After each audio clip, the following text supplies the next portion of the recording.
Hello guys, welcome back. So as you know, our AntiNuke series is going on and this video is part 4 of this series.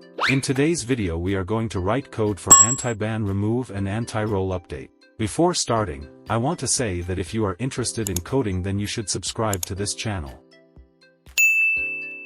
And yes, if you want the full source code of this video or any video or playlist, then you can visit my Patreon, you will find the link in my description. And now let's start coding.